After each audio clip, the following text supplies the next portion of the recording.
It is the year 2006. In the cold post KGB Russia, a world championship is happening between Vladimir Kramnik from Russia and Veselin Topalov from Bulgaria. The chess world is happy because this is the first unified world chess championship. Right after there was a split between FIDE and Kasparov. The match starts. Kramnik wins the first two games in a way that Topalov would really regret. Topalov was winning and had the draw in his hands in both games, but he somehow lost. Games 3 and 4 were draws. And then, before game 5, something unexpected happened, which threatened to halt the World Championship right in its fifth round. After game 4, just before game 5, Topalov's team accused Vladimir Kramnik of using the washroom too many times, basically implying that he's getting computer assistance when he visits the washroom. This was the press release by Topalov's manager, Silvio Danilov, manager of the Bulgarian team. And it clearly mentions a few things. First, after each move, after the careful study of video recordings from restrooms done by the technical experts of the Bulgarian team, these facts were revealed. After each move, Mr. Kramnik immediately heads to the restroom and from it directly to the bathroom. During every game, he visited the relaxation room 25 times at the average and the bathroom more than 50 times. The bathroom is the only place without video surveillance. Unlike Mr. Kramnik, the world champion Veselin Topalov spends his time mainly at the playing table. The average number of times he visited the restroom and the bathroom is 8 and 4 respectively. And they even mentioned the time frames in the recordings where Kramnik is going to the washroom. The behavior of Mr. Kramnik is very similar to the above during all games played so far. The logical question arises, how many times during a game does the player need to go to the bathroom and with what regularity? The logical answer is 5 to 10 at most, but not 50. So now what they wanted was to ensure best conditions for fair play, to stop the use of restrooms and the adjacent bathrooms for both players. If a player needs to go to the bathroom, he can use the public bathroom, but only with permission from the arbiter and accompanied by an assistant arbiter. The organizing committee should present the videotapes from the restroom to all journalists accredited in the press center so that they can verify for themselves the facts described to us.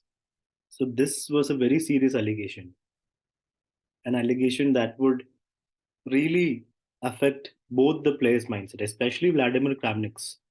It's basically something that affects a player's integrity. It's a matter of reputation and integrity of Kramnik because somebody is accusing you of cheating, basically, of using washroom too many times for computer assistance. So there was an appeal applied to the appeals committee, and the appeals committee actually approved these requests. The requests were to keep a common bathroom and to have someone go with the player while they use the washroom. And this was upheld by the appeals committee. Let us hear about this whole incident from one of the top players at that age and era, which is a few years back, but still, Yasser Sarevan. And then comes the Toiletgate. Well, they also had to agree that this would be the match. Certainly, Kramnik Put his extracted a few title. gains. He Yeah. wanted to make sure that he got some rematch possibilities, not rematch directly, but seeded into the next cycle Yeah. and all that. Finally, they all agreed on all the particulars. Terms, yeah. Then they start playing. The match is going well for Kramnik, Right. and then Silvio Danilov puts in a The claim. manager, The yeah, manager of has Topalov. found out that maybe Kramnik has been visiting the restroom a little too often. That's right. And says somebody needs to go in there with him. Right. We're thinking maybe something's going on. Right. Of course, he's talking computer assistance. Of course. Against a gentleman like Kramnik. Right. I mean, people took sides immediately. Right. Like, and mainly against Danilov and by extension Topalov. Yeah, it was an infuriating charge with absolutely no evidence. But it did what Sylvia wanted. which was just threw up the match into chaos. And it got people angry. It got Vladimir very angry because now his pride, his dignity, And his reputation. and his reputation was being accosted. And he said, this is real garbage, because what had happened is that in his protest, Silvio had said that essentially Vladimir had visited the bathroom too often. We want to close the bathroom. And that was the whole Toiletgate issue. And the idea was at the start of the competition, you have your bathroom, I have my bathroom, and when I'm white, I have this bathroom. And when I'm black, I'm going to get the other bathroom that's close to being black, right? So I don't have to walk across you. So we all had our separate bathrooms, and we went back and forth. The idea was that Silvio said, well, let's just close down the bathroom, the players use that one. And he said, well, come on, I mean, the contract stipulates and this and that and that. Vladimir, forfeits a game. In protest. In protest of the decision. Looks like the match might not even continue. Might not even continue. We have some live footage from that time before the fifth round, where there's a press conference and Kramnik is also present in the whole press conference. And we have some heated moments over here. These ideas about the glass wall and other proposals from Mr. Carson, how to control everything here so there will not be any possibility for your opponent to cheat. We want you to feel that there is not such a possibility. The same conditions we want to provide for Mr. Topalov. Do you believe there is any possibility to cheat in this present situation with toilets? Do you believe? Me, no, but I didn't believe also, but let me tell you, I didn't believe also that was any possibility to cheat before, without this glass wall. But also, why? I didn't believe this. Why? But we accept to build the glass wall, so we accept also to close this toilet because your opponent believes this. This is our point here. I don't care very much. I know, Mr. Kramnik, but we care for both of you. Legally, after once the match started, Yes. and the conditions of the match, including the rest of the toilets, are fixed, it cannot be changed without reason. That's Cannot be the changed. reason. This is the, So there is no I can explain the reason. I can explain the reason because I have explained already. I can before. also later explain one. I can explain the reason because I explained also for the journalists. The reason that we reached this decision is the following. Because the team of Mr. Topalov checked the video recorders and they found there that there is an unusual number of visits of you in the toilet. Based on this, they make this Kramnik's team's response was that Mr. Kramnik actually drinks a lot of water during the game and he likes to pace. And the private rest area is too small, so he uses the washroom to pace. And also, Kramnik suffers from arthritis, which makes it more common for him to urinate, more regular than normal people. So, this was their side basically.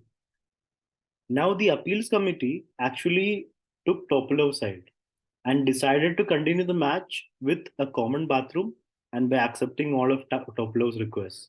And Kramnik did not agree to that.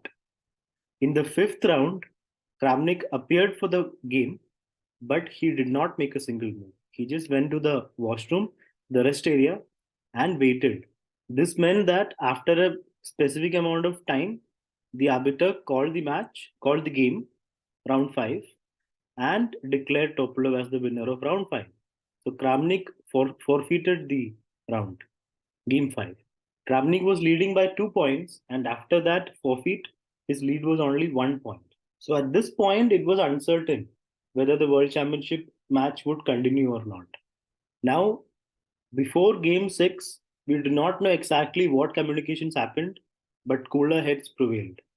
And both players and their teams agreed to continue the match, like it was in the contract with separate bathrooms and rest area. The match continued. But cooler heads prevail. Vladimir gets the big fat 0. The match continues. The match is tied in the classical chess portion. Goes to tie breaks, which is unbelievably dramatic. And Kramnik plays some of the greatest rapid chess games ever. like games of 30.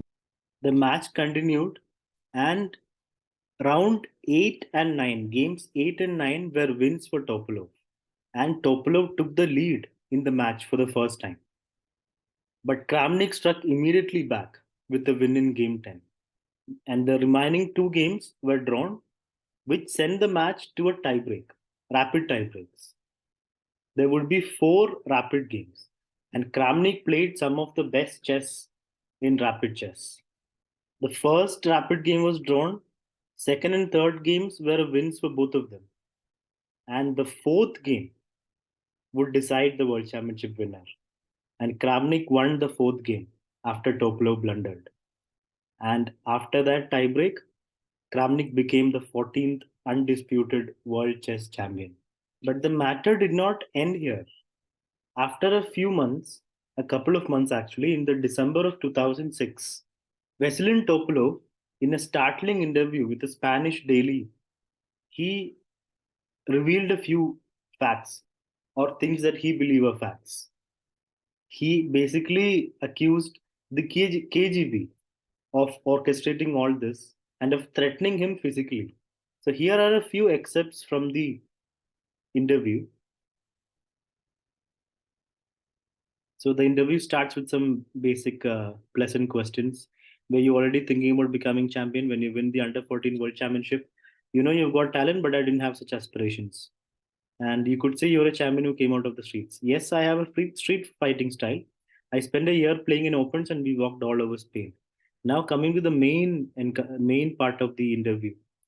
What happened before the fifth game? We got the videos of what Kramnik was doing between every move. He was going to the bathroom many times and his behavior was very suspicious. They accuse you of trying to disturb him because he was winning. We never wanted to stop the match. There were clear indications of cheating. You look at that tape and it puts the fear into you. It's not just how many times he went to the bathroom, but how he went. Many times he came out, came to the board, and moved instantly. He alleges health problems at the interview. That's a lie, says Toplo. I drank more than he did and didn't go to the bathroom so often. We protested, but the committee which had sided with us was fired. They say it is inconceivable that the rival team had access to private video. They also saw my video, they followed my every step and everyone who was with me. And if he's not doing anything wrong, what's the problem? Ileska said you exaggerated and lied about the number of times Kramnik went to the bathroom. I don't know how many times he went. My team only saw the tapes once and then they disappeared. Now let's go down. When they inspected the bathroom, they found a network cable hidden in the stucco ceiling. That never came out. We kept it quiet for many reasons. Was it a mistake to keep it quiet? We couldn't say anything. It was a very tense situation. If he announced it, the match would have been cancelled and I wanted to play and to win the money. What's more, there were threats. Made by whom? Anonymous at the start, but they closed the airport. It's easy to talk here, but when you're in Russia, you think about how you're going to get out. Walking and forget about the money, of course. So we shut up and continued the match. Did you notice anything at the board? There you're focused. The problem for Leskas is that he didn't know what was going on either because Kramnik didn't say anything to anyone on his team. So he got outside help. Yes, they were Russians, but not from the chess world. So his team is innocent. I think so. They aren't involved. That's why they doubt and deny everything. Did he get help from the KGB? The trick is that no professional player was implicated, and those who told him the moves were fans or from the KGB. If you gave Leskas that job, they would crush me. Have you spoken with Kramnik? The Kremlin will never admit they killed the Russian spy, which seems obvious, as Kramnik won't admit he cheated. Did you feel in physical danger? Yes, I don't think I'll ever go back there. Let's move on to the rematch. You yourself think it is unlikely to be played. The problem is that Kramnik wants to keep the title without defending it over the board. He always wants some privilege. I don't even think he will play in Mexico. And it's a long interview. So this was the main part. So both the players kept their grudge. Topalov still believed that Kramnik cheated, and Kramnik was just surprised and horrified at this allegation. The result was that there was this grudge between both of them that they carried on for the rest of their chess careers. And whenever they played in a tournament, because they're at the top, they face each other a lot of times afterwards. They never shook hands.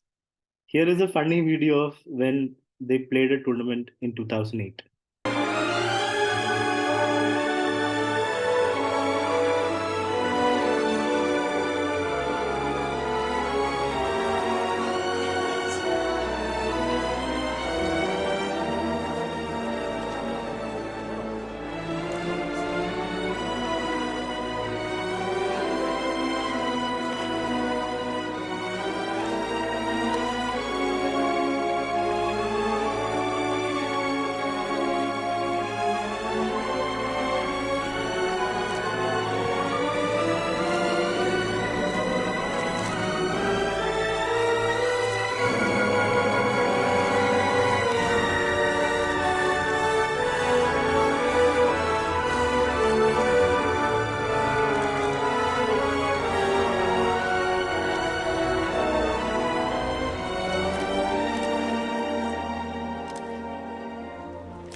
A few years later, in the year 2014, a reporter from Norwegian television got a hold of Kramnik when he was in a good mood, when he was leading the Norway chess tournament. And the reporter really got deeply into the matter. Your next game is against Topalov. How do you feel about that? Kramnik says, well, every game with black here is not easy. And of course, he's a dangerous player. Although he is in last position, now he can always strike. And usually our games are very entertaining. I'm looking forward to a fight and we'll see how it ends. In general, the main concern after this tough game today is just to recover well and be fresh tomorrow. Now the matter. With the Toiletgate incident in mind, how is your relationship with Topalov? Not great, I have to admit. I don't really see much potential of it getting better, but it's okay, we can still play chess. Do you want to make peace with them? No. Will you shake his hand tomorrow? I don't think so. Why not? Well, I just don't respect him as a person. I respect him as a chess player very much, but I think his behavior there was really awful and totally unsporting, and since he never apologized for it, it's a matter of principle. I am not going to shake his hand. How is it sitting across a chessboard for hours on end with a man you don't respect? It's okay, it's business, nothing personal. In many areas, you have to deal with people who you don't respect. Of course, he's a strong opponent, so I don't care. I just play a game against him, and when I play chess anyway, it's never personal for me. Once it starts, it's just a game of chess, so for me, it doesn't matter if I play against a friend or against somebody I don't like. It's the same for me. If it is not personal, why won't you shake his hand? It has nothing to do with chess. I'm not shaking his hand in any situation, not even when I play chess. For me, chess and let's say human life are separated very clearly. So it has absolutely nothing to do with chess. It's simply I'm not shaking his hand because I wouldn't do it under any circumstances. It's a story which is already old and I'm not emotional about it. I just don't want to deal with him. That's it, on no human basis. But there's no problem for me playing chess with him. Good luck tomorrow. So both of them have retired and play very rarely. And it's a story about the world championship, about a world championship where a player accused the other player of cheating, of using the washroom too many times. And they carried this grudge till the end of their careers.